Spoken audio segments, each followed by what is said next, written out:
Chapter 4, Sharie. I like her robe. Sharie had long eyelashes. She weighed only 49 pounds. She always wore a big red and blue overcoat with a hood.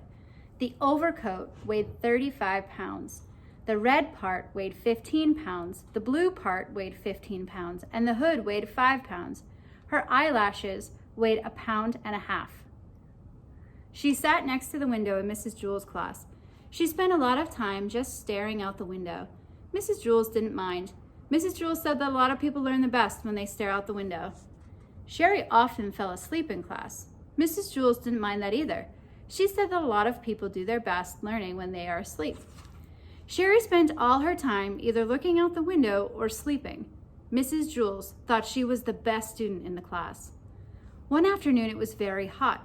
All of the windows were open, yet Sharie still wore her red and blue overcoat. The heat made her very tired.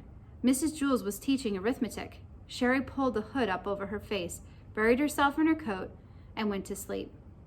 "Mrs. Jewell," said Kathy, "Sharie is asleep." "That's good," said Mrs. Jewell. "She must be learning something." Mrs. Jewell continued with the lesson. Sharie began to snore. "Mrs. Jewell, Sharie is snoring," said Kathy. "Yes, I can hear her," said Mrs. Jewell. "She must be learning an awful lot today. I wish the rest of you could be like her." Sharie began to toss and turn. She flopped over the top of her desk and then rolled over the top of Kathy's desk. Then she rolled back the other way. Kathy screamed. Sharie rolled out the window. She was still sound asleep. As you know, Mrs. Jewell's class is on the 30th story of Wayside School, so Sharie had a long way to go. After she had fallen 10 stories, Sharie woke up. She looked around. She was confused. She wasn't in Mrs. Jewell's class, and she wasn't at home in bed. She couldn't figure out where she was.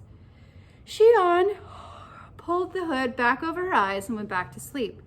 By that time, she had fallen another 10 stories. Wayside School had an exceptionally large playground. Lewis, the yard teacher, was way over on the other side when he happened to see Sharie fall out of the window. He ducked under the volleyball net, hurtled past the kickball field, hopped over the hopscotch court, climbed through the monkey bars, sped across the grass, and caught Sharie just before she hit the ground. The people in Mrs. Jewell's class cheered. Sharie woke up in Lewis's arms. "Darn it, Lewis," she said. "What did you go and wake me up for?" "I'm sorry, Sharie," said Lewis. I'm sorry, she repeated. "Is that all you can say? I was having a wonderful dream until you woke me up. You're always bugging me, Lewis. I can't stand it." She laughed and hugged him around the neck. Lewis carried her back up 30 flights of stairs to Mrs. Jewell's room. That evening, when Sharie went to bed, she was unable to fall asleep. She just wasn't tired.